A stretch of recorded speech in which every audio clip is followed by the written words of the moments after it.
She told them she was the judge. They tackled her anyway. In her own courthouse, on a quiet morning, a black woman in heels was thrown to the floor by officers who never thought to ask her name. Minutes later, one of them picked up her badge and everything went still.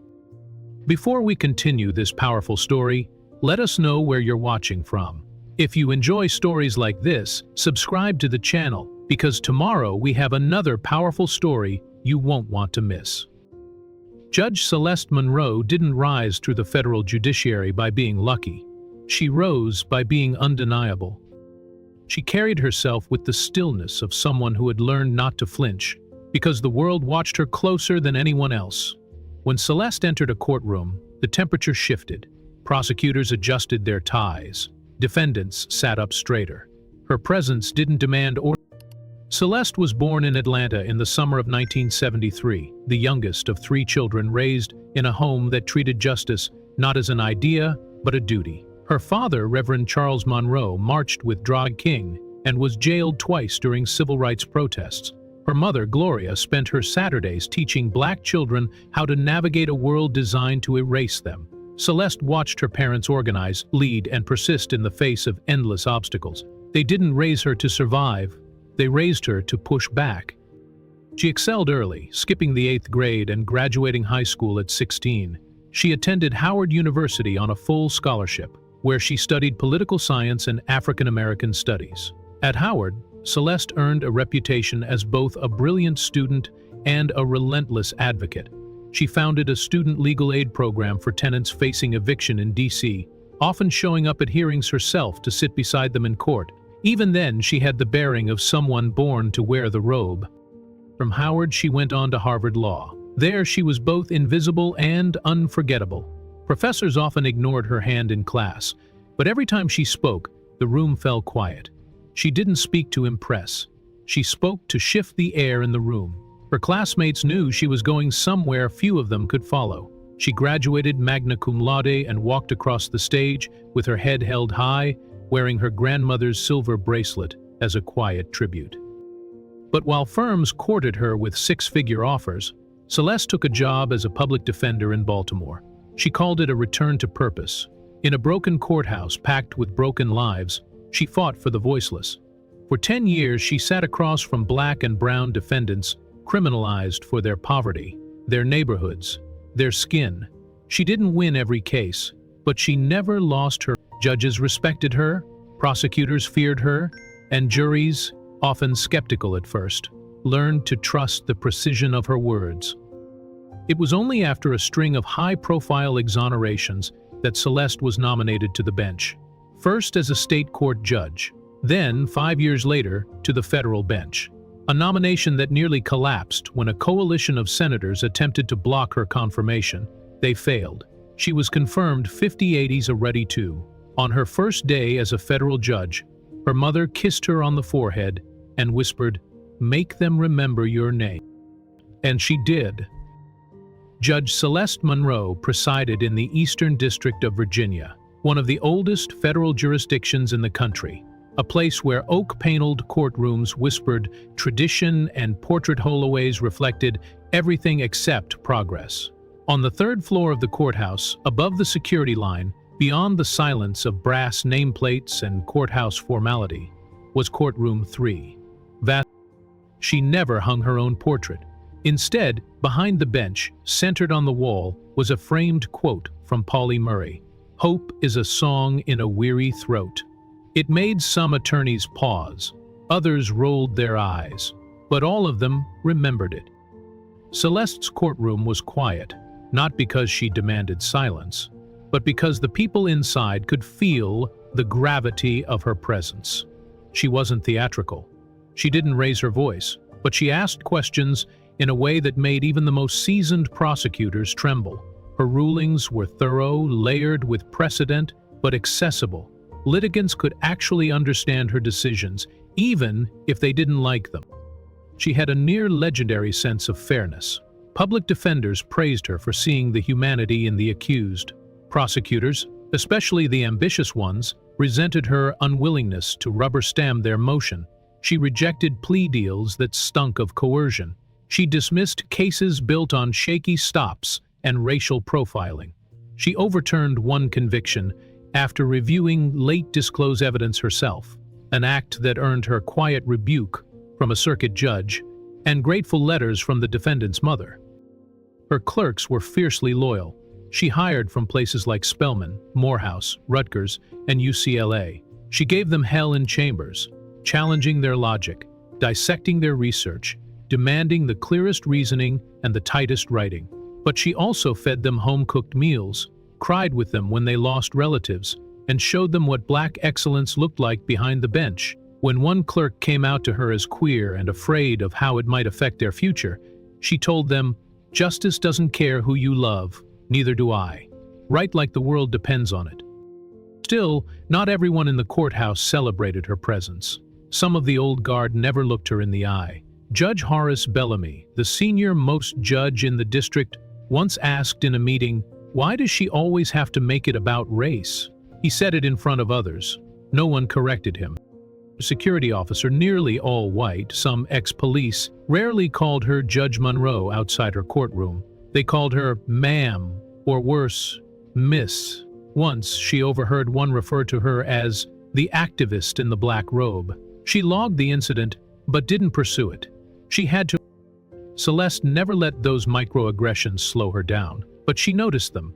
The way files sometimes arrived late, how her courtroom was last on the maintenance schedule, how her parking spot was accidental reassigned twice.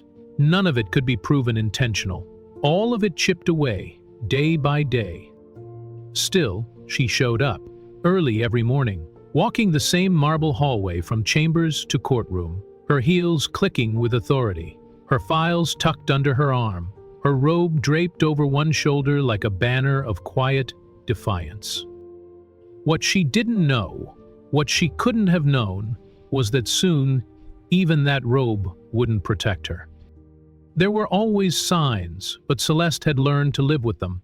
She had grown up reading between the lines of power. When the chief judge's secretary forgot to add her to a meeting invitation, she let it slide. When a white junior judge was introduced as the future bench at a legal conference, right after she'd spoken, she smiled and clapped. She understood that dignity wasn't just how you carried yourself when people respected you. It was how you walked through rooms where they didn't. But in the months leading up to that morning, the signs grew bolder. The new head of courthouse security, a former DEA agent named William Sayers, had started implementing efficiency protocols. Celeste raised concerns in a judicial meeting after learning that visitors and staff from her courtroom were being questioned more aggressively. She mentioned the name of one of her clerks, an Afghan-American law student, who had been stopped and searched twice in a single week. Bellamy dismissed her concern with a smirk. "We're all getting checked these days," he said. "Safety first." Then there was the morning her own access badge failed at the back entrance. She stood in the rain for 10 minutes, while a new officer checked her ID twice. The officer never apologized. She said nothing about it to court administration. She just made a note of the incident in her personal log. She'd been keeping one for years, just in case. Celeste didn't see herself as a victim, but she understood the burden of being a symbol. In every courtroom photo, she wasn't just a judge. She was the black judge. She had to carry that reality with precision and restraint, especially when others couldn't, or wouldn't, see the full weight of what she faced. She maintained a private ritual on difficult mornings. Before she put on her robe, she would stand in front of the mirror, take 3 deep breaths, and whisper to herself, "You are not here by accident." Her mother taught her that it was armor, thin but strong. On the day everything changed, it was cloudy and cool. She arrived before 8 a.m. as usual, wearing a navy mule pantsuit and low heels. She carried 2 files and a leather briefcase. Her judicial robe, freshly pressed, was hanging in her chambers. Her first case was scheduled for 10:30, a sentencing hearing for a young man facing 10 years. She was reviewing his pre-sentencing report, thinking carefully about what mercy could look like in a system that. She walked through the side entrance, nodding at one officer who looked up from his phone. He didn't nod back. She didn't pause, just kept walking. In the hallway leading to her chambers, She passed a team of new security hires. None of them had ever been introduced to her.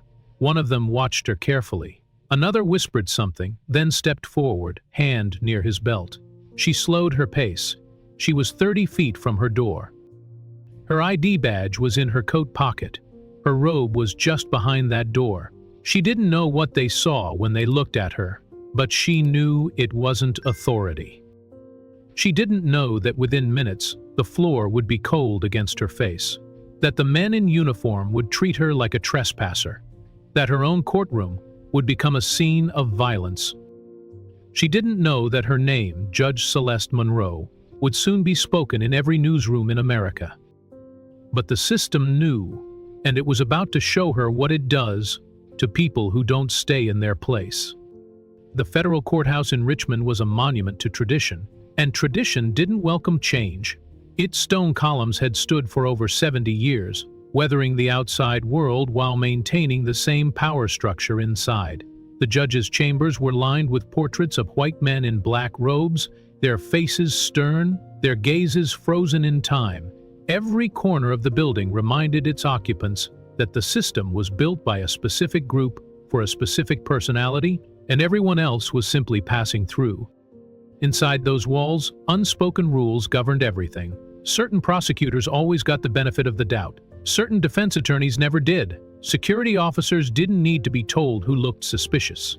They just knew. The architecture wasn't the only thing built to exclude. Power moved in quiet glances, hallway nods, and backroom reassurances that nothing would ever really change. That's the world Judge Celeste Monroe stepped into when she joined the federal bench.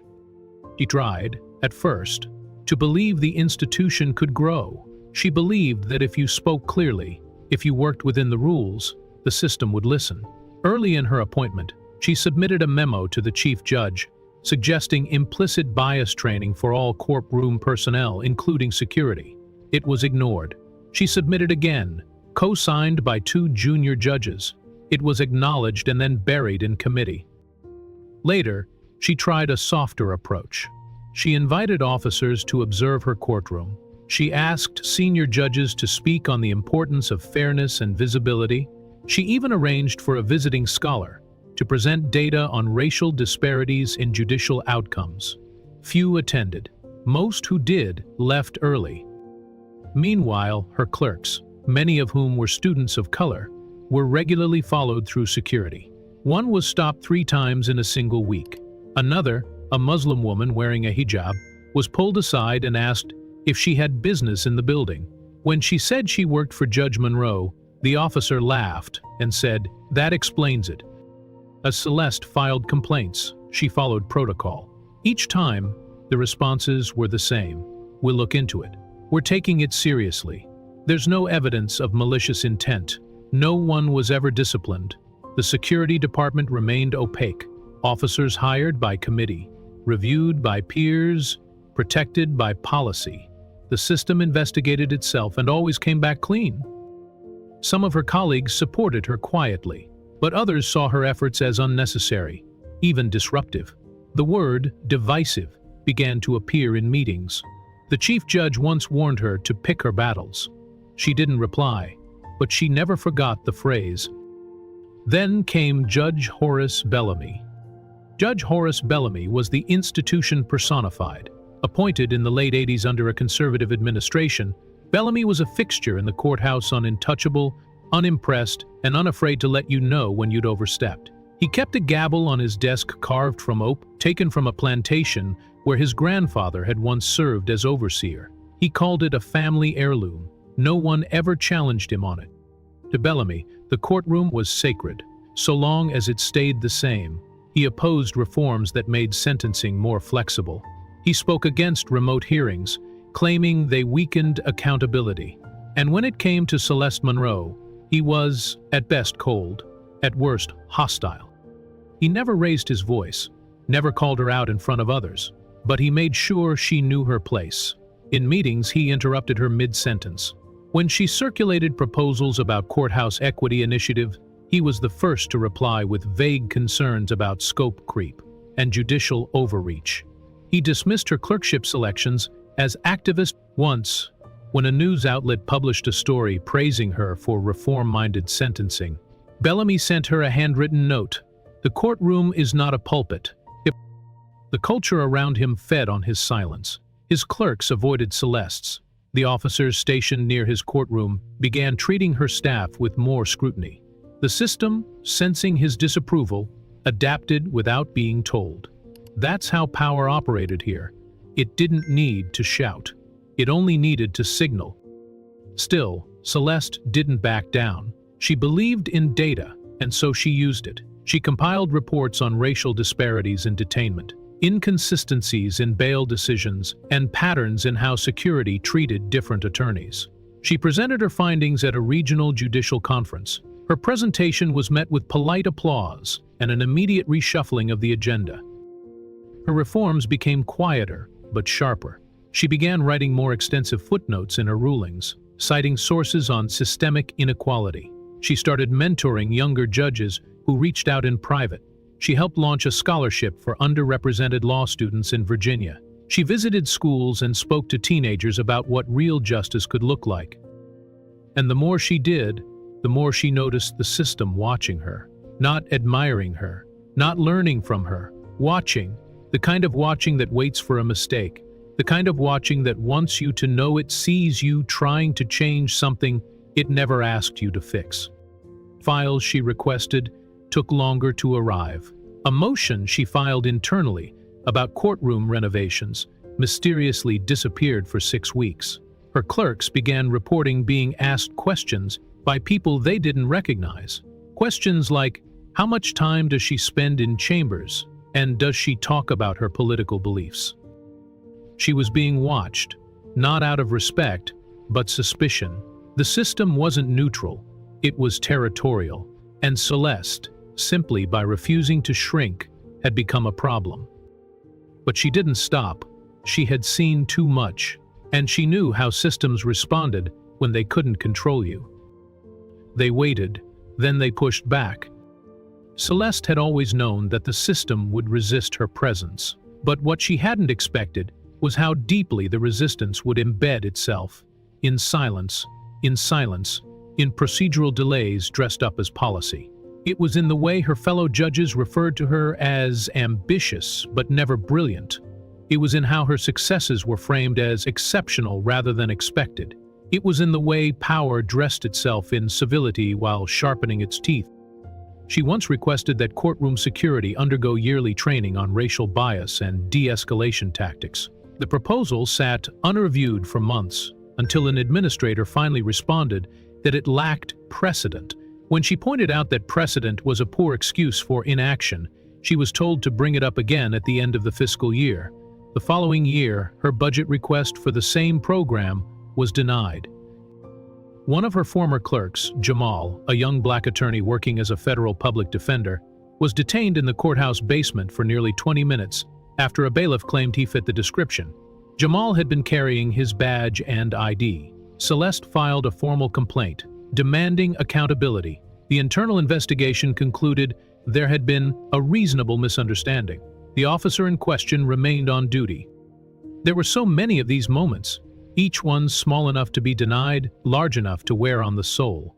A female prosecutor of color quietly asked her for advice after being told by a male colleague to smile more in court. A Latina law clerk shared that she had been told by another judge to tone down her accent when speaking in open court. Celeste kept a private log of each story, each microaggression, each silent wound.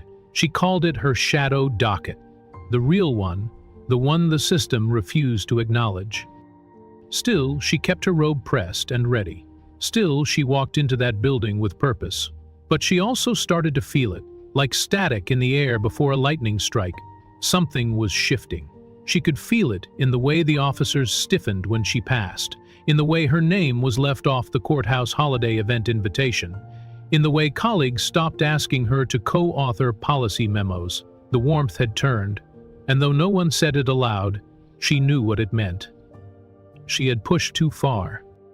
She had tried to change the current instead of floating with it. She had made the institution uncomfortable. And when institutions feel threatened, they don't always roar. Sometimes they wait, they observe, and then, when the moment comes, they strike not with fury, but with cold, deliberate force. And on that morning, when she walked through the hallway, like she always did, it wasn't just an officer who failed to recognize her.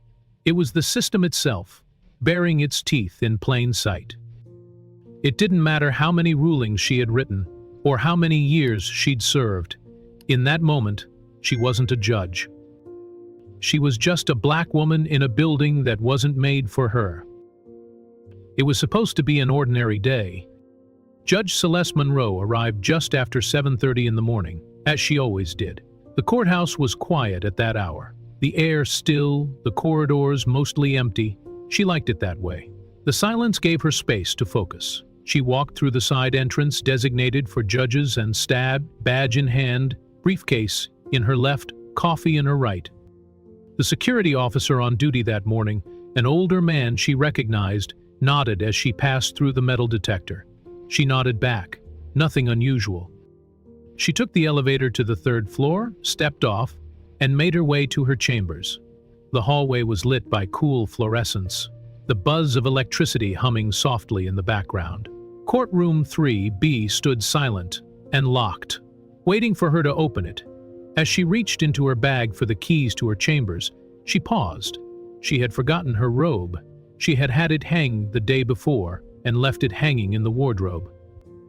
With a sigh, she turned and walked back toward the elevator to retrieve it. It was that walk, those 60 seconds of movement, that changed everything. As she stepped into the back corridor connecting the judge's offices to the main administrative wing, she noticed 2 new officers standing near a security post. She had never seen them before. Young, white, one looked barely out of his 20s. The other was slightly older, taller, his arms crossed over his chest. Their eyes followed her as she walked. She kept going. She didn't speak. She didn't break stride. Behind her, one of them spoke into a radio. She couldn't hear the words. She made it 10 more steps before she heard the shout. "Ma'am, stop where you are." She turned. "I'm Judge Monroe," she said calmly. "I'm headed to chambers. My badge is here." "Stock," the taller one shouted. "Put your hands where I can see them." I led. "I am Judge Monroe," she repeated, louder this time. "You're making a mistake." By now, both officers were advancing toward her. "Don't move," one barked. "On the ground, now." She was stunned. "I work here," she said, holding up her badge. "I am a federal judge. My courtroom is on this floor." They didn't pause. They didn't ask questions. They saw a black woman walking unescorted in a secure hallway and drew a conclusion. A wrong one. A dangerous one. One officer lunged forward, grabbing her wrist. The other yanked her arm behind her back. She cried out, not in fear but in disbelief. "I said, I'm a judge," she shouted. "Look at my badge." They didn't look. They pushed her against the wall, twisted her arms behind her, and forced her to her knees. The marble floor was cold and unyielding beneath her. The hallway echoed with the scrape of boots and the hiss of radios. One of the officers shoved her shoulder as he barked commands into his mic. "We've got a suspect in the secure corridor. Male, mid-40s, refusing orders. Request immediate backup." Celeste's knee hit the ground hard. Pain shot up her leg. She could feel the sting of the cold floor through her slacks. Her briefcase had fallen from her hand, papers spilling across the hallway. Her coffee had rolled to the far wall, splattered into a thin, brown puddle. Her face was inches from the ground, her arms wrenched back at an unnatural angle. One officer knelt on her back. The weight of him made it hard to breathe. "I am Judge Celeste Monroe," she said again, her voice strained, each word pulled from somewhere deep and furious. "Don't move," the younger officer shouted. "We'll sort this out once you're detained." She turned her head slightly, catching a glimpse of her ID badge lying on the floor just a few feet away. The lanyard had slipped from her coat pocket in the scuffle. Her name was clearly visible. her photograph, her judicial credentials. It was all there in plain sight. And still, they didn't look. The taller officer pulled out zip ties and fastened her wrists. Her arms burned, her shoulder throbbed. She clenched her teeth to keep from screaming. Footsteps echoed from the elevator. A third officer arrived, then a fourth. One of them gasped. "Wait, hold on," he said. "That's Judge Monroe." The hallway froze. "Why?" the younger officer asked. "Judge Monroe," the new arrival said again, louder this time. "You cuffed a federal judge." There was a pause, a terrible thick silence that seemed to slow time itself.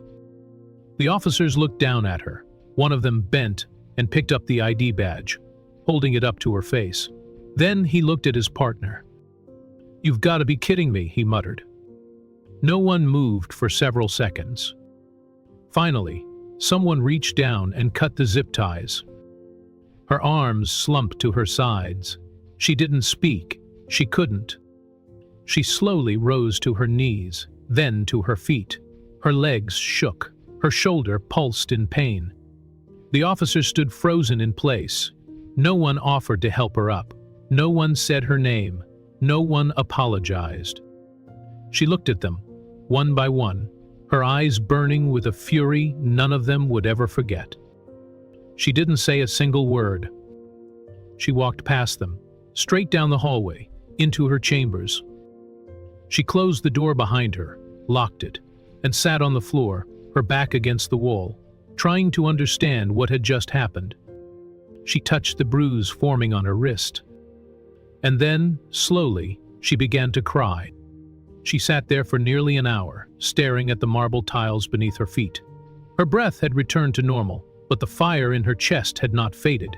Her robe still hung in the wardrobe. Her docket still sat neatly arranged on her desk, but something inside her had shifted. A line had been crossed, and there would be no returning to the version of herself who had walked into that building earlier that morning. She eventually rose, moved slowly to the bathroom, and splashed cold water on her face. She fixed her hair, checked her reflection. Then she walked to her desk, reached into the drawer, and pulled out a small notepad. She wrote down every detail she could remember, the names she'd caught, the time, the sequence of events, even the number of steps from her office to where it happened. Her handwriting was steady, but at 9:45 a.m. there was a knock at the door. She didn't answer at first. Then, after a long pause, she opened it. It was Deputy Chief Judge Langston, accompanied by a court administrator and the senior courthouse security officer. Their faces were pale, rigid, careful. "Judge Monroe," Langston began. "I know who you are," she said, her voice flat. "We wanted to come speak with you immediately. There appears to have been a serious misunderstanding." "Not a misunderstanding," she cut in. "An assault in this building by your officers." "Leave," he said, holding up a hand. "Let's discuss this calmly." "I am calm," she replied, "but I will not be silent." The court administrator stepped forward. "Judge Monroe, the officers involved are being debriefed. We're conducting an internal review." "I'm sure you are," she said. Her eyes locked on them. "You always conduct something, then nothing happens." Langston shifted uncomfortably. "We're deeply sorry for what occurred. Truly. But if you're willing, we'd like to keep this internal. Avoid media attention. We want to respect your privacy." Celeste stared at them for a long moment. "You're not here to respect my privacy. You're here to protect this court from embarrassment." No one responded. "I was cuffed in your hallway, slammed to the floor, in my own courthouse, by men who didn't even think to ask for ID. Do you think that's private?" She let the silence stretch. "I will not be your secret," she said. They left soon after. No apology from the officers. No acknowledgement of how deeply they had failed her. Just soft words and promises of a review. That afternoon, she canceled her docket. She didn't go home. She stayed in chambers. She wrote a memorandum addressed to herself, logging the full incident. She wrote it like a legal opinion, Factual, composed, damning. She printed it, signed it, and placed it in a sealed envelope. Then she slid it into a drawer labeled "Emergency Only." The next morning, she returned to the courtroom. Robed, silent, watching. But something had cracked. And the courthouse, every inch of it, felt different now. That evening, the phone rang in Judge Monroe's apartment, just after 9. She recognized the number immediately, Judge Horace Bellamy's office. But when she answered it, it wasn't Bellamy. It was Chief Judge Langston. His voice was overly composed, every syllable flattened by calculation. "Celeste," he began, "I wanted to reach you personally. I heard what happened this morning. I hope you're all right." She didn't answer. After a pause, he continued, "Look, I don't want to pretend I know how that felt, but I do want to talk about how we move forward. There's already a lot of chatter, and I want to make sure this doesn't get out of hand." She raised an eyebrow, her grip on the phone tightening. "Out of hand?" "Me," he said quickly. "We're dealing with it. We've asked security to submit a report. It's being reviewed internally. It's just, these things can be misinterpreted if they reach the press. We'd like to resolve this within the court." "There's nothing to interpret," she said. "I was assaulted." Langston cleared his throat. "We're drafting an internal memo to clarify what happened. It'll reflect the seriousness of the situation, while also note context. No one wants to see reputations ruined over a misunderstanding." She could hear the fear in his voice. But it wasn't fear for her. It was fear of headlines, of fallout, of consequence. "I didn't misunderstand anything," she said. "I was cuffed and slammed to the ground. In my own building, by your officers." "I understand," he said. "That's why we want to handle this with discretion. The officers involved will be reassigned immediately. Off the floor, of course, just temporarily, and we're happy to offer you a formal apology, privately." Celeste closed her eyes. Her temple throbbed. "Is that all?" she asked. He paused again. "We're also looking into revising the ID protocol, so this doesn't happen again." She hung up the phone. Within 24 hours, the internal memo was circulated among senior staff. It was titled "Incident Report: Secure Corridor Miscommunication." The summary called the event an accidental detainment stemming from a misidentified personnel breach. It stated that protocols were followed in good faith and that the officers responded to a perceived security anomaly. The language was clinical, sanitized, cold. No mention of her name, no acknowledgement of the violence, no record of the bruise on her wrist, or the humiliation she endured. The officers were not suspended, not investigated. They were quietly moved to administrative duty and instructed to avoid contact with court staff. It was, as far as the system was concerned, resolved. But inside the courthouse, the air changed. Word had spread, quietly, unevenly, but fast. And not everyone believed she had done nothing wrong. The whispers began in the judge's lounge the next morning. Judge Bellamy was there, reading a printed copy of the internal memo with a smirk that barely hid his satisfaction. When a clerk from another chamber mentioned the hallway incident in passing, he responded without looking up. Well, if she'd just identified herself properly, none of this would have happened. That sentence, slippery, loaded, false, spread like smoke. By noon, it was everywhere. In the elevator, why didn't she just stop and comply? In the lunchroom, she's usually so careful. Was she distracted? At security, she should have known better than to walk without her robe. The very system that harmed her was now dissecting her behavior for flaws it could blame. Her posture, her pace, her tone. It was as if being mistaken for a threat had been her fault. Even worse were the silent glances. Colleagues who used to nod in passing now looked away. Prosecutors who once deferred to her now asked for clarification they didn't need. The respect hadn't vanished, it had curdled into doubt. Not about her intellect, but about her composure, her safety, her presence. Her own clerks heard the rumors. One of them, Lena, a second-year student from Yale, pulled Celeste aside. "They're trying to make this your burden," Lena said, her voice shaking. "They're pretending like you were in the wrong." Celeste nodded, but her eyes were tired. That's what institutions do. They protect themselves first. That week, she was summoned to a private meeting with the courthouse HR officer and a senior administrative liaison. They offered her a one-page letter addressed directly to her. It was carefully worded, full of passive language. It expressed regret for the incident and commitment to improved procedures. It never once used the word apology. She read it twice. "Will this be made public?" she asked. The HR officer shook her head. "This is a private acknowledgement for your file. We didn't want to escalate the situation." Celeste folded the letter and slid it into her bag. "This is not acknowledgement," she said. "It's erasure." They didn't respond. That night, her body ached. Her shoulder hadn't stopped throbbing since the attack. The doctor said there was a ligament strain and deep bruising. Nothing torn, but painful all the same. She soaked in a warm bath for over an hour, trying to ease the ache. But it wasn't just her body that hurt. It was her dignity. The system she had spent her life defending had decided, in a single moment, that she didn't belong, and now it was trying to wash its hands clean, to pretend it hadn't left her bleeding on its own floor. Celeste returned to her bench the following Monday. Her robe rested heavily on her shoulders, and the courtroom lights felt brighter than usual. Every movement sent a dull pain down her back. But she didn't wince. She didn't allow even a flicker of discomfort to show.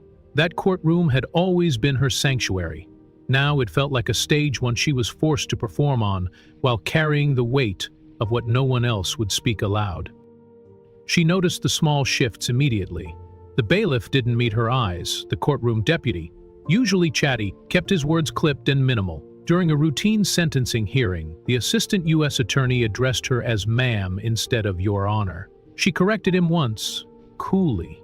The second time, she said nothing. She let the silence stretch, letting him stew in his own awkwardness until he stumbled over an apology. It was all small, subtle, but it was meant to send a message. We are watching you. You pushed too hard, and now you are alone. Behind closed doors, she reviewed transcripts from past cases and marked disparities that now felt even more insidious. She saw patterns she had once tried to reform from within, patterns she had hoped could be corrected with time, with data, with patience. But she now knew the truth. This system didn't want to be reformed, it wanted to be preserved, and she had become the threat. The officers who assaulted her were still drawing paychecks. The report on the incident was quietly filed away. There was no press release, no disciplinary hearing. The system had absorbed the moment like a sponge, leaving no visible stain. But Celeste felt stained. She found herself moving more carefully through the courthouse. She took the longer route to her chambers to avoid certain security posts. She no longer lingered in the judge's lounge. She skipped the next monthly meeting entirely. The other judges noticed, but no one asked why. Not even Judge Bellamy. That silence spoke volumes. At home, her mother visited to check on her. Gloria Monroe had never been one to show weakness, but when she saw the swelling still on her daughter's wrist, her expression broke. She touched Celeste's hand gently. "They think your silence is surrender," she said. "But I know you. You're just getting ready." Celeste said nothing, but the words landed deep. That night, she reread the internal memo again, then the so-called apology letter. She opened her desk drawer and removed the sealed envelope she had labeled "Emergency Only." She opened it and added 2 new pages, detailed notes about the cover-up, the private conversations, the media blackout. She attached the names of every person who had downplayed her trauma. She resealed the envelope. This time, she wrote a date on the outside. Because she knew something the system didn't.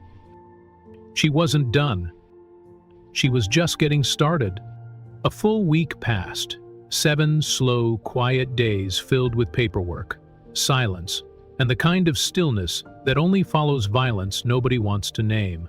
Judge Celeste Monroe had returned to the courthouse twice since the attack. Once to sit in on a pre-trial conference, once just to test if she could still walk those marble floors without her chest tightening. By Monday, she forced herself back into routine. She arrived early, coffee in hand, robe draped across her arm, hair pulled into a tight bun. On the outside, she looked composed, controlled. Inside, her stomach churned. Her shoulders still ached when she reached too far. Her sleep came in fragments, but she refused to let any of it show. As she stepped through the side entrance and past the main security checkpoint, her eyes fell on 2 figures standing near the exit sign. The same 2 officers. The ones who had slammed her to the floor. The ones who hadn't even looked at her ID before twisting her arms behind her back. They were back on duty. No notice had been given, no announcement. They stood in uniform, chatting, as if nothing had happened. One of them looked up and saw her approaching. He looked down just as quickly. She held his gaze, waiting, hoping for something. A nod, a word, an apology. Nothing came. She walked past them without a word, but her mind was already spinning. In chambers, she closed the door, sat at her desk, and stared at the same folder she'd tried to read 3 times over the weekend. Sentencing memoranda, guidelines, a young man's entire future summarized in 6 pages. But her mind couldn't hold it, because the people who had brutalized her were back, and no one had said a thing. She reached for her phone, not to call the chief judge, not to call HR. She was done going through official channels. She called Amara Hayes, one of her former clerks, now a respected journalist working for a national publication. When Amara answered, there was a beat of silence before her voice broke. "Judge Monroe," she whispered. "I've been hearing rumors. I didn't want to believe it." "It happened," Celeste said quietly. "And, am I ready to go on record?" She didn't ask for coverage. She didn't seek sympathy. She sent Amara a carefully written statement, reviewed and revised 3 times, every word chosen like a knife. It began simply, "I am Judge Celeste Monroe, and I was assaulted in my own courthouse." By the time the sun rose next morning, the statement had gone viral. And nothing in that building would ever be the same again. By 8 o'clock the next morning, the silence was over. Headlines blazed across phones and newspapers. Black federal judge assaulted in her own court. The story was front and center on every major outlet. Networks ran the headline in bold letters beneath her official judicial portrait. A photograph that had once symbolized trailblazing progress now stood as evidence of betrayal. Reporters scrambled to get comments. The Eastern District's press office declined interviews. U.S. Marshals issued a 1-sentence response. Riot on a mire in white system. Messages flooded Celeste's inbox. Thousands. From law students. "I'm applying to law school because of you." From retired judges. "I believe you. I support you." From mothers, teachers, activists, veterans, and strangers. "You are not invisible anymore." Outside the courthouse by 10 a.m., the crowd had begun to gather. At first there were a dozen protesters, then 50. By lunchtime, over 200 stood on the marble steps. They held signs that read, "Her rights," and "Believe Black women." Local attorneys joined them, holding copies of the Constitution. Clergy members stood in robes of their own, chanting prayers for justice. The news stations parked vans outside. Helicopters hovered above, and across the street, a group of law students staged a silent sit-in. They sat cross-legged on the ground, backs straight, mouths covered with strips of red tape. Each wore a sign on their chest, "We see you, Judge Monroe." Inside the courthouse, her clerks watched the live feeds in stunned silence. Lena wiped her face with a trembling hand. "You gave us permission to stop shrinking." Jamal, now a civil rights attorney, drove 2 hours to be outside. He held a sign of his own. "I clerked for Judge Monroe. She showed me what courage looks like." But Celeste didn't watch the cameras. She didn't speak to reporters. She didn't issue another statement. She simply sat at her desk, opened her case files, and did her work. Because this public eruption, this rallying force, this echo that stretched far beyond the courthouse, wasn't about vengeance. It was about truth. The system had tried to contain her, to diminish her, to erase her. But the people had heard her.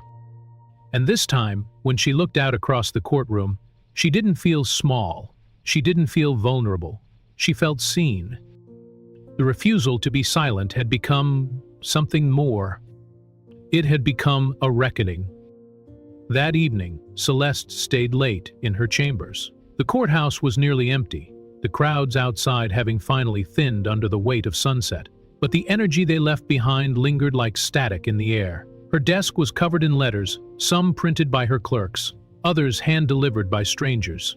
A bouquet of flowers had arrived from a local civil rights group, with a note that read, "To the judge who refused to disappear." She read every message. One came from a woman in Georgia who had spent 20 years fighting housing discrimination. Another from a teenager in Detroit who dreamed of becoming a judge. There was one from a mother who said she had shown the article to her daughter and told her, "This is what strength looks like." Celeste folded each one carefully and slid them into a box labeled, "Keep Going." At 8:42 p.m., her office phone rang. She hesitated before picking up. It was the chief judge. "Release," he said, his voice tight. "This is bigger than we expected." She said nothing. "I've received calls from the Justice Department, civil rights organizations, even congressional offices. They want answers. They want accountability. And I'll be honest, we're struggling to hold this together." She let the silence stretch. "I'm asking you, as a colleague, to give us time," he said, "to let the process play out."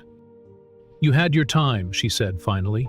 "You used it to protect yourselves. There are protocols, Celeste. We don't want to escalate this further." She almost laughed. "You think I escalated it? You think I'm the problem?" "No one said that," he replied quickly. "But going public like this, it's changed everything." "Good," she said. "It needed to." She hung up without another word. That night, as she walked to her car, a young woman approached her, outside the parking garage. She wore a law school sweatshirt and held a folder in her hands. "Judge Monroe," she said, "I just wanted to thank you for not staying quiet." Celeste looked at her for a long moment. Then she said softly, "I wasn't quiet. They just weren't listening." She drove home, under a sky that felt clearer than it had in weeks. The bruises still ached. The tension hadn't disappeared, but something had shifted. The silence had cracked. And from that fracture, the sound of something rising louder, stronger, impossible to ignore. Her refusal had become a roar. The support came first, floods of it, statements from law schools, think tanks, bar associations. Civil rights leaders praised her courage. Newspapers ran opinion pieces declaring her a symbol of justice under siege. But the wave of solidarity was quickly met by something colder, more calculated. 10 days after her statement went public, the Department of Justice announced it was launching what it called an administrative review into courthouse security protocols and judicial conduct surrounding the April 6th incident. The language was vague, but the message was clear. They were investigating not just the officers, but her. By week's end, conservative judicial circles were buzzing. A coalition of Federalist judges released a joint letter condemning the media-fueled politicization of courthouse security. While it didn't name her directly, the implication was obvious. She had broken an unspoken rule: don't embarrass the institution. One retired judge went on national television and suggested Celeste had overreacted, escalated a minor misunderstanding into a national firestorm. he said, as if her body hadn't been bruised, her identity discarded, her dignity assaulted. The backlash metastasized online. Anonymous accounts began spreading conspiracy theories, claiming she had faked the assault, that she had provoked the officers, that she was using the moment for career advancement. Trolls flooded her mentions, calling her a liar, a race baiter, an embarrassment to the judiciary. Even mainstream outlets began to shift. One headline read, "Judge or activist? The thin line between justice and publicity." Celeste read none of it, but her clerks did. One by one, they began to show signs of the pressure. Jamal stopped coming in on Mondays. Lena started crying in the restroom after closed-door meetings. Celeste tried to comfort them, to steady them, but the weight was growing heavier by the day. And then came the letter from the administrative office. It was formal, bland, and utterly patronizing. "We recognize the pressures you are currently under," it read. "To support your wellness and preserve judicial integrity, we encourage you to consider a temporary leave of absence. A sabbatical would allow for reflection and recovery." They framed it like compassion, but Celeste saw it for what it was. They wanted her gone. They wanted her quiet. She folded the letter, slid it back into its envelope, and placed it in the bottom drawer of her desk, right beside the copy of the apology they never made public. And just like that, the resistance had become something else. A war.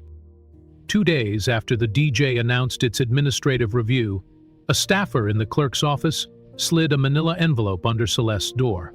No note, no return address, just her name written in shaky block letters. Inside were printouts from message boards, screenshots of threats, and one handwritten message scrawled in black marker. "You should have kept your mouth shut. You'll be lucky if they don't put you in a robe 6 feet under." Her hand went cold. She didn't tell her clerks. She forwarded the threat to courthouse security, who logged it, but offered no formal protection. She contacted the U.S. Marshals herself, and only then did a deputy arrive the next day to assess whether her home needed extra surveillance. It did. The public outcry had not stopped, but the personal cost was beginning to climb. Each morning she scanned the court hall's hallway before unlocking her chamber door. Each night she drove a different route home. When she spoke at the bench, she kept her voice steady, but she now took note of every face in the gallery, every fidgeting hand, every pair of narrowed eyes. The walls were closing in, and still she refused to bend. When another journalist reached out to request an on-camera interview, Celeste declined. "My words are on the record," she said. "Let them speak for themselves." But she noticed the change in tone. The reporter's follow-up email asked pointed questions. "Were you aggressive with the officers? Is there any video you've chosen not to release?" The implication burned. Behind closed doors, she could feel her colleagues pulling away. Judge Bellamy no longer spoke to her at meetings. 2 other judges who had privately expressed support early on stopped responding to her emails. One clerk overheard a deputy clerk mutter, "She brought this circus on herself." It was all happening so fast. One minute she was a sitting federal judge, the next she was a cautionary tale. She returned to her apartment one night and stood at the kitchen sink, staring at her reflection in the darkened window. The fatigue was visible now, in her eyes, in her posture, in the way her breath came shorter than before. She poured a glass of water, sat on the edge of her couch, and closed her eyes. And then, without meaning to, she drifted back in time. She was 10 years old again, sitting on her mother's lap in the back pew of Mount Olive Baptist. Her mother's arms were wrapped tightly around her, her voice low in her ear. "You shake power," her mother had said. "Power will try to break you. That's how you know you're doing it right." Celeste hadn't understood it then. But now it lived in her bones. That memory stayed with her all week, her mother's voice echoing like a warning and a blessing at once. She repeated the words silently to herself during hearings, in chambers, while walking the hallways she used to stride through without hesitation. Now, she moved with purpose, but also with caution. Not fear, exactly, something sharper, something heavy. Even the cases on her docket started to feel different. A probation violation hearing for a black teenager brought up memories she hadn't expected. A suppression hearing in a civil rights case made her fingers tighten around the gavel. Every decision now felt like it carried a second meaning, one for the record and one for the moment. Some in the courthouse avoided eye contact altogether. Others acted like nothing had happened. One colleague even tried to joke about it in the elevator, chuckling as he said, "You've had quite the month, haven't you?" She didn't laugh. When the DOJ's review team arrived the following week, she was given a schedule for interviews and document requests. They didn't ask her to speak directly, but they strongly suggested she send any clarifying materials she wished to include. She responded with a single-page letter. Facts surrounding the incident on April 6th are documented in my prior public statement and in my personal notes. I welcome your review. I will not be revising the truth. By Friday, she received an anonymous email from an account with no name, just a single line. Tell the truth again and see what happens. The email was forwarded to federal law enforcement.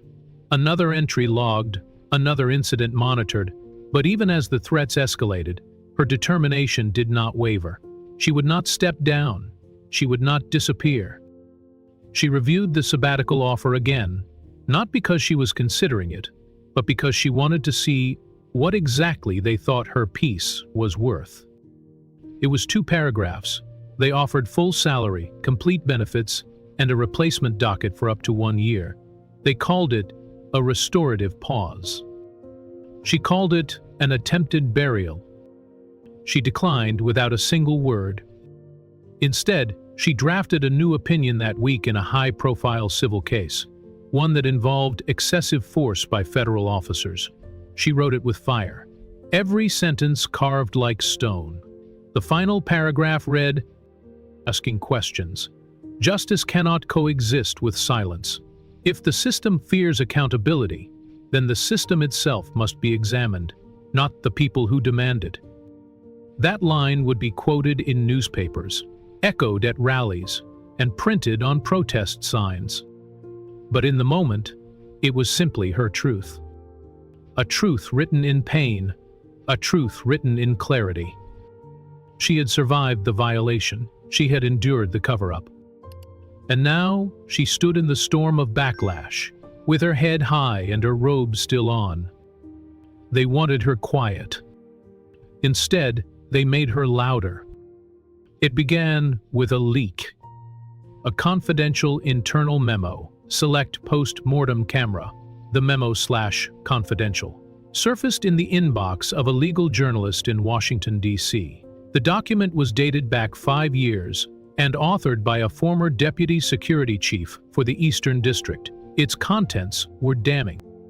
The memo outlined a consistent, deliberate pattern of racial profiling and abuse of authority by courthouse security. In clinical language, it detailed at least 17 separate incidents in which non-white attorneys, clerks, or visitors were wrongly stopped, questioned, or physically restrained. No disciplinary actions were ever recorded. No official incident reports were filed. Instead, the memo made repeated references to off-record guidance, plausible deniability, and non-disruptive resolution. One section, titled Profile Watch, referenced an unofficial internal list of individuals deemed non-compliant, disruptive, or unfamiliar. Nearly every person on the list was a person of color. The journalist published the story with a headline that struck like a thunderclap. Leaked memo reveals systemic abuse by courthouse security. Judge Monroe wasn't the first. The legal world lit up overnight. Within 48 hours, other journalists confirmed the memo's authenticity. A former court clerk came forward to verify specific incidents. Law blogs dissected the language of the memo line by line. FOIA requests were filed en masse. A national watchdog organization released a scathing analysis. declaring that the incidents described weren't just neglect, they were symptoms of a deeply entrenched culture of quiet hostility. And then, the silence broke further. A former senior security officer from the Eastern District stepped forward. Under whistleblower protection, he granted an interview, his voice electronically altered, his identity concealed. "This wasn't a one-off," he said. "It wasn't a misunderstanding. We had a culture that treated certain people as threats by default. We were trained to see difference as danger." He spoke about internal message boards where officers joked about checking badges with extra pressure. He mentioned a supervisor who told them, off the record, to watch the ones with loud shoes or natural hair. One story recounted how a black assistant U.S. attorney had been shadowed by an officer for an entire week, just in case. The interview aired on prime time. Within hours, Celeste's email filled with messages from lawyers, clerks, and judges across the country.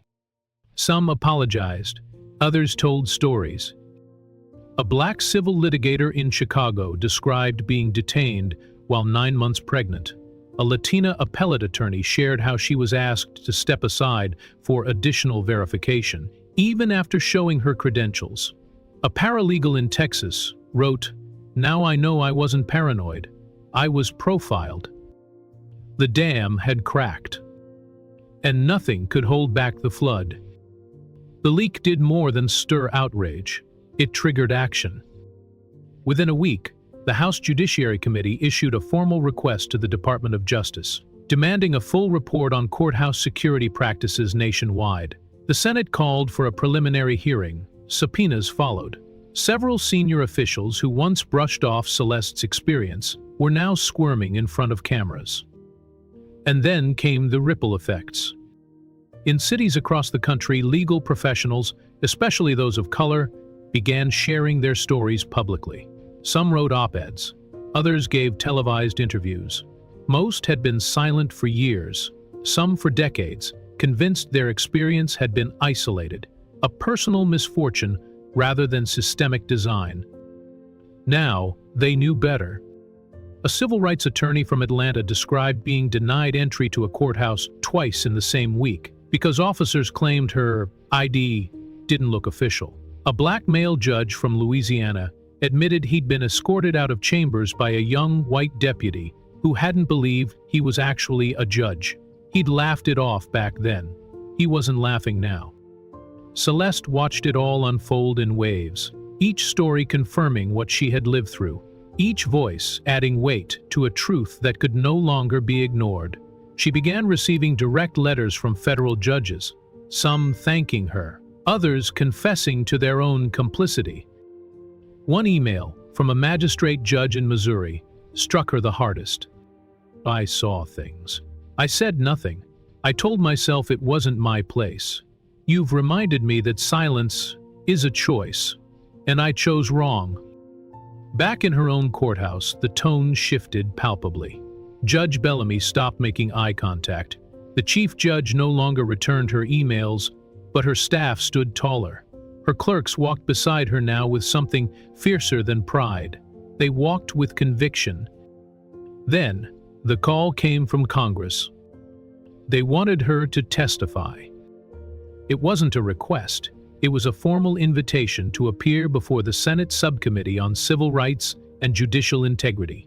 Her testimony would be public, televised, recorded in the congressional record for all time. Her response was immediate, but the hearing room was packed. Cameras lined the back wall, their red lights blinking steadily. Rows of press sat shoulder to shoulder. Senators reviewed their notes. Behind Celeste, a gallery of supporters filled every seat. Civil rights leaders, legal scholars, law students, and former clerks. She wore a dark suit, her hair swept into a low bun, her hands steady on the table. When they called her name, she stood, raised her right hand, and swore to tell the truth. She didn't read from a script. She spoke from memory, from pain, from the raw place that still burned in her bones. "My name is Celeste Monroe. I am a federal judge of the United States District Court for the Eastern District of Virginia. On April 6th of this year, I was physically assaulted by security officers in my own courthouse. I identified myself. They didn't listen. I wore my badge. They didn't look. I told them who I was. They threw me to the ground anyway. She paused. The room was silent. This was not a misunderstanding. I was not mistaken for a threat. I was treated as one. Gasps rippled across the room. She continued, "I am not here today for sympathy. I am here because a system built to uphold justice must be willing to confront injustice within itself. What happened to me is not new. It is not rare. It is not random. It is the inevitable result of unchecked power, wrapped in unceasing bias." Senators leaned forward in their seats. The cameras zoomed in. Every word was broadcast live. I have spent my life believing in the law. I have bent my back to make the system fair, to give it the benefit of the doubt, but I stand before you today to say this: no robe, no degree, no title can protect you when a system is built to deny your humanity. The applause began softly from behind her. Then it spread, slow, deliberate, defiant. Not everyone clapped, but those who did stood as they did it. The next morning, every major network played the clip. I was not mistaken for a threat. I was treated as one. It aired on morning shows, news programs, and was quoted by columnists. Protest signs began to carry her words. Law schools taught them in ethics seminars. A mural went up in Newark, her face painted in deep blues and grays, her quote in gold beside her image. The crack had become a rupture, and the world was no longer pretending it hadn't heard. The Senate hearing changed everything. In the days that followed, the Department of Justice opened a formal investigation, not just into courthouse security, but into judicial oversight and internal complaint procedures. The story led every major news cycle. More judges came forward. A reckoning began to spread, not in loud declarations, but in quiet acknowledgments from inside the very system that had tried to silence her. And then came the unexpected. Judge Horace Bellamy, the old lion of the district court, filed a motion publicly challenging the veracity of Celeste's testimony. In a letter appended to the court's docket, he accused her of pursuing personal publicity at the expense of judicial decorum and claimed her account had unfairly characterized long-stare colleagues without due process. It wasn't a direct accusation. Bellamy had never been foolish enough for that. But the implication was loud. She was a liar. She was unstable. She was dangerous. Celeste had expected this. She had prepared for it. She filed a formal motion requesting a hearing on the matter. On the rare, a rare move for any federal judge, unprecedented in her district, but the court granted it, citing the national significance and public concern surrounding the issue. The hearing was scheduled in open court. The press was notified. Cameras were allowed for the first time in the courthouse's history. On the morning of the hearing, Celeste arrived early. Her clerks sat in the gallery. The courtroom buzzed with quiet anticipation. Reporters filled the pews, notebooks open, mics clipped to lapels. Judge Bellamy entered with his usual stiff gait. Dressed in full robes, jaw tight with indignation, he took his seat across from her, facing the bench, and adjusted his glasses. Celeste remained calm. When called to speak, she rose and read from a prepared statement, brief, measured, and devastating. She recounted not only her assault, but the months of silence, retaliation, and discrediting. Then she produced evidence, memos Bellamy had signed denying prior complaints about courthouse conduct. She referenced transcripts from staff meetings where he had mocked diversity initiatives. She introduced anonymized testimony from multiple court employees who described being discouraged from speaking up. And then, quietly, she played an audio clip. It was Bellamy's voice, captured in a staff meeting 18 months earlier, saying, "We start treating every little complaint like it's a civil rights issue. We won't have time to do the real work." The courtroom went still. He turned pale. The confrontation wasn't loud. There were no gavel bangs, no shouting. But it was lethal. Judge Bellamy sat still, lips pursed, refusing to meet anyone's eyes. The room was hushed. That brief audio clip, only a few seconds long, had laid bare something years of whispers never could.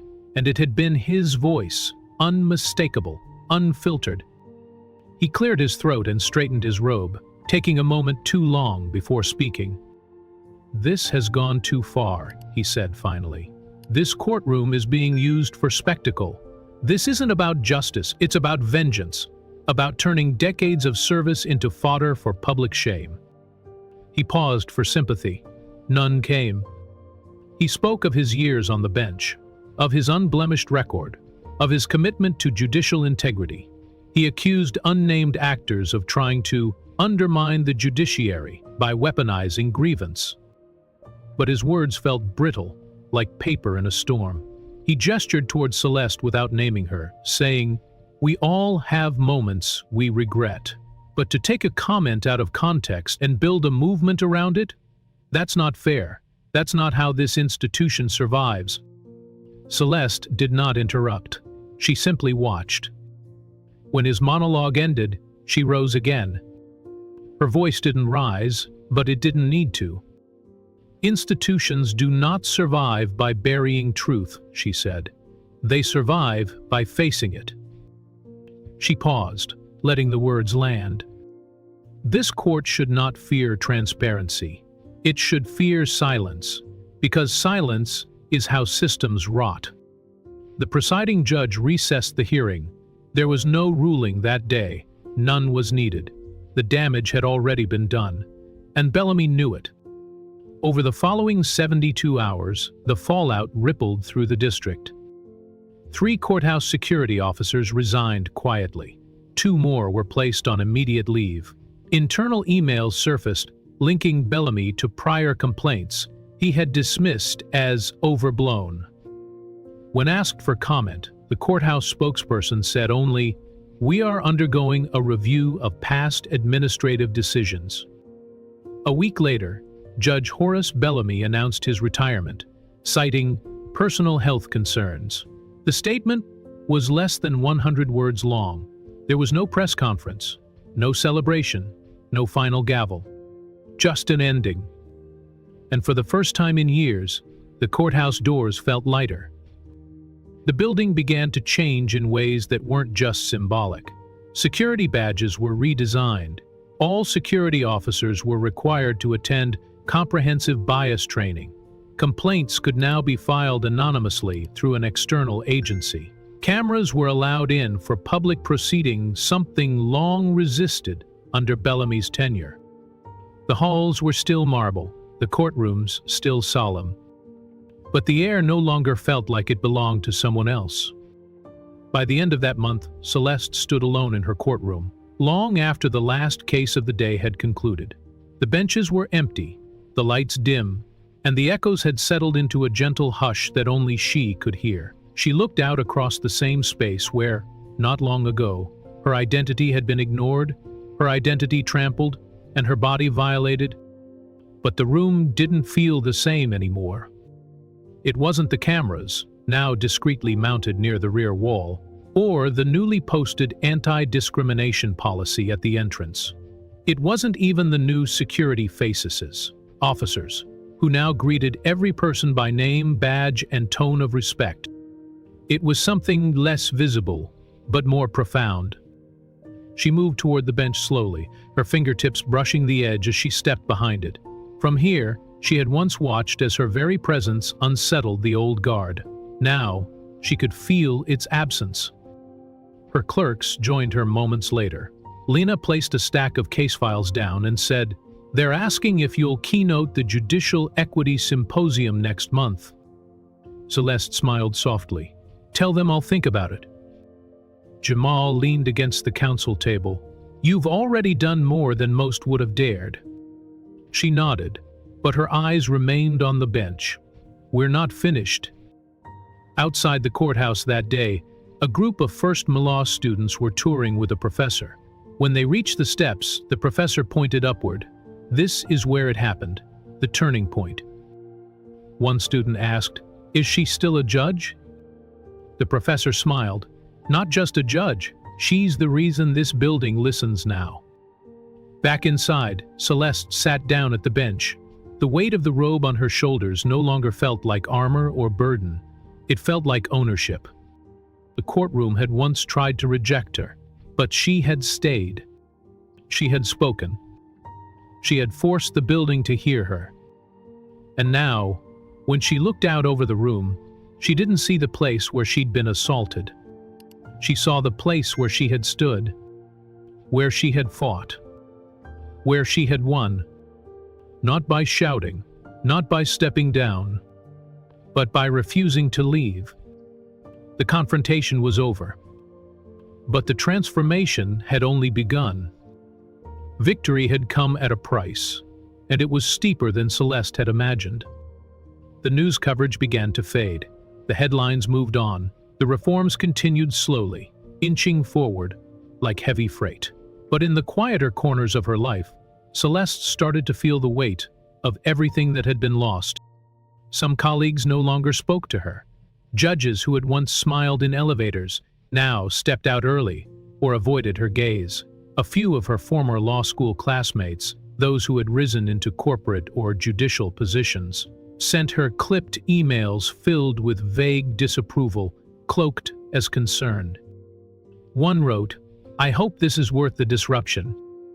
Another simply said, "Be careful, Celeste, this system remembers."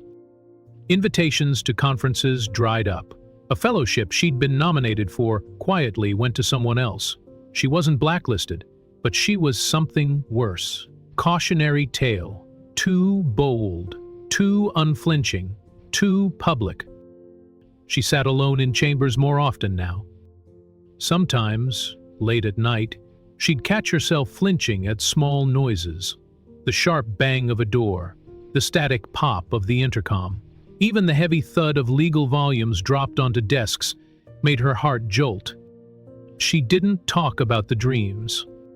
In them she was always in motion, running, reaching, fighting, but her voice wouldn't rise. Her words were swallowed by marble walls. In one dream, she was standing at the bench, watching a hearing unfold, but no one could see her.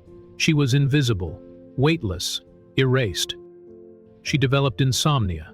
On most nights, she'd lie awake staring at the ceiling, trying to breathe slowly through the tightness in her chest. The hospital therapist called it trauma-inducial vigilance. Celeste just called it exhaustion. The courtroom still respected her. Her rulings still held, but she no longer moved through the building like a leader. She moved like someone trying not to fracture. Then came the letters. At first a few, then dozens, then hundreds. They arrived on cream-colored paper and in email inboxes. Many came handwritten, in looping cursive or blocky pen. Most came from black law students. Some were undergraduates thinking of law school. A few came from young attorneys, barely sworn in. "You made me feel seen," one read. "Because of you, I haven't given up. I didn't think I could belong here. Now I believe I do." Celeste read each one, and for the first time in weeks, she let herself cry. The letters were a balm, but they couldn't dull the ache that had begun to settle in Celeste's bones. The fatigue, the isolation, the quiet doors that had closed behind her without a sound, none of it went away just because others were finally paying attention. Then her father got sick. It happened suddenly. One week they were on the phone discussing the impact of her testimony, his voice full of pride, teasing her in that soft southern drawl. The next week, he was in the hospital, struggling to breathe. Pneumonia, the doctors said at first. Then complications. Then something else. She flew to Georgia the same night she got the call. When she walked into the hospital room, his smile lit up like the man she remembered from childhood. Broad-shouldered, deep-voiced, gentle eyes, but he was smaller now, frailer. Time had crept into his body without warning. He reached for her hand. "You broke it open, baby," he said quietly. You didn't blink." Celeste pulled a chair to his bedside. They didn't talk about the court. They talked about her mother, about childhood road trips, about the dog they'd buried in the backyard beneath the big oak tree, about how the world had changed and how much still hadn't. 3 days later, he was gone. Celeste didn't return to the courthouse for a week. She stayed in her childhood home with her mother, sitting on the old porch swing in the evenings, listening to the cicadas hum. The quiet was different there. It didn't feel like silence. Her mother didn't say much about the hearings, but one night, while they were watching a recording of her testimony on the TV in the living room, her mother reached over, grabbed her wrist gently and said, "I watched every word. I was proud, but I was scared for you too." Celeste turned to her. "I still am," her mother whispered, "even now." Celeste nodded. Because she was scared too. She had carried so much, for herself, for others, for the people watching who didn't have a robe or a courtroom or even a seat in the gallery. She had made it look like strength, but inside, it was starting to feel like grief. When Celeste returned to her chambers the following Monday, nothing had changed, and yet, everything had. The courtroom looked the same. Her clerks were busy, polite, attentive. The docket was full, but something inside her had shifted. Grief, fatigue, and purpose were now tangled together in a way she couldn't untangle. She spent her lunch break staring out the window, fingers wrapped around a coffee she never finished. Her body felt heavier, her steps slower. The toll was no longer invisible. She began to question if staying on the bench was sustainable. She had never been one to run, but for the first time, she wondered whether staying might mean breaking. A few weeks after her father's funeral, she received an invitation to deliver the commencement speech at a historically black law school. The request was sincere. "You are the reason many of us enrolled," the dean had written. She almost declined, but something pulled her there.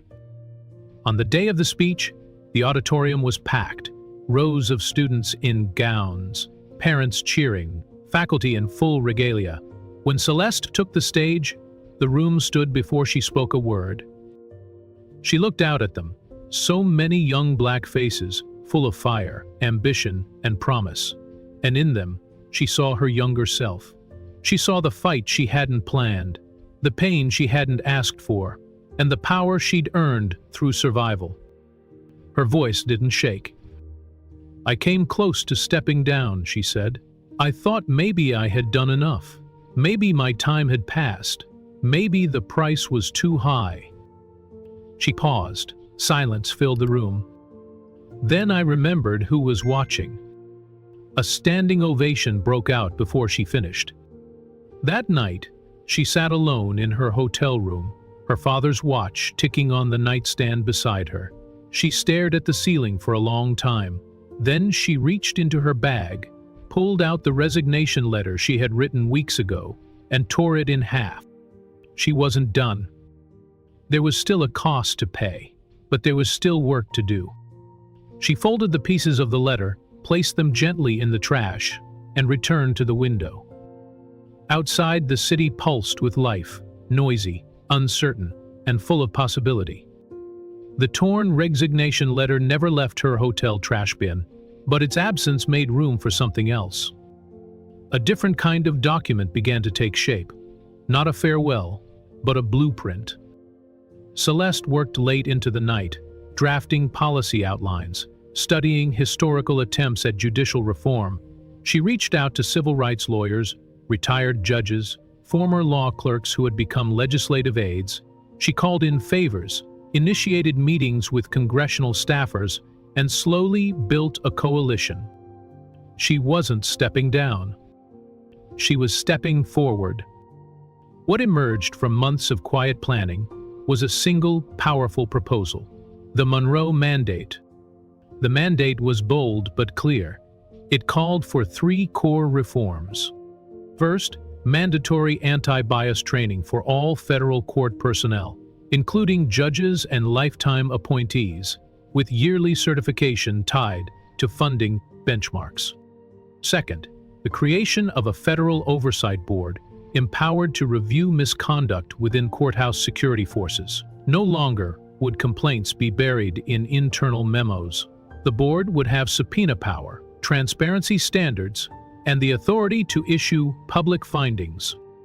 3. Mandatory tracking and public reporting of racial profiling incidents within all federal court buildings, aggregated and reviewed annually by Congress. It was ambitious, it was disruptive, and it caught fire. At first, some called it performative, symbolic, another hollow gesture, critics wrote. But Celeste knew symbols mattered, and she knew performance didn't mean emptiness. It meant visibility. It meant accountability. Within weeks, the bill was introduced into the House under bipartisan sponsorship. A handful of senators followed suit. Civil rights organizations rallied behind it. Law school deans sent letters of support. Editorial boards that had once stayed silent now endorsed the legislation as a necessary reckoning within the third branch of government. Celeste testified again, this time not about what happened to her, but about what needed to happen next. "We can no longer accept that the pursuit of justice ends at the courtroom door," she said. "Justice must govern not just our rulings, but how we treat those who walk these halls." A new headline appeared, "The Monroe Mandate, One Judge's Battle to Reform the Federal Bench." And this time, it wasn't just a headline. It was the beginning of a law. As the Monroe Mandate made its way through committee hearings and legislative debate, Celeste became a reluctant symbol, admired by some, reviled by others, but impossible to ignore. Cable news anchors debated her qualifications. Law journals parsed every word of the bill. Protesters marched in front of courthouses across the country, holding signs that read, "Her bench, our fight." Meanwhile, young lawyers and students who had once written her private letters now organized teach-ins and workshops based on her proposals. The opposition came fast and sharp. Some critics claimed the mandate was an overreach, that federal judges were above the reach of public scrutiny. Others painted it as an attack on tradition, an insult to the supposed neutrality of the judiciary. One senator, red-faced and trembling, called it a slippery slope to chaos. But Celeste held steady. She met with lawmakers behind closed doors, told them story, some hers, some from others who had been too afraid to speak. She showed them numbers, patterns, oversight failures. She didn't ask them to feel sorry. She asked them to face the truth. Her calm disarmed them. Her clarity cut through talking points. Then came the pivotal moment. A retired appellate judge from the Midwest, white, male, Reagan, appointed to support of the bill. He opened his statement by saying, "I didn't believe Judge Monroe at first, but then I looked at my own courtroom and saw the ways I had failed to see." His admission made headlines, and it changed votes. Suddenly, senators who had stayed silent were making calls. One by one, Co-Sampson signed on. Even those who disagreed with Celeste personally couldn't deny that the system she exposed had cracks that could no longer be ignored. The vote came down to the wire. Late one Thursday evening, after hours of floor debate, the Senate passed the Monroe Mandate by a margin of 3 votes. The final tally appeared on screens across the country. Cheers erupted in Celeste's chambers. Her clerks cried. Her phone buzzed with messages from people she hadn't heard from in years. Judges, teachers, strangers who had followed her journey. That night, she sat in the quiet of her office, the bill's full text open on her laptop screen. She read it again, every line, not as the author, but as a witness to what it meant. It wasn't perfect. No law ever was. But it was real. It was permanent. It was hers. The day the Monroe Mandate officially became law, Celeste woke before sunrise. She didn't do interviews. She didn't post on social media. She didn't issue a statement. Instead, she dressed as she always did, pressed her robe, tied her scarf, clipped on her ID badge, the one they'd ignored that day. Outside, the morning air was brisk, the sky tinged pink with the early edge of dawn. She took the long way to the courthouse, walking instead of meeting, past the coffee shop where she used to meet her father, past the corner store that always stocked her favorite ginger tea. As she neared the courthouse, everything felt different, even if nothing had changed physically. The flag still hung above the door. The marble steps still stretched wide and cold. The columns still cast their long, proud shadows. But the weight had shifted, and it wasn't just her own. Two new security officers stood at the front entrance.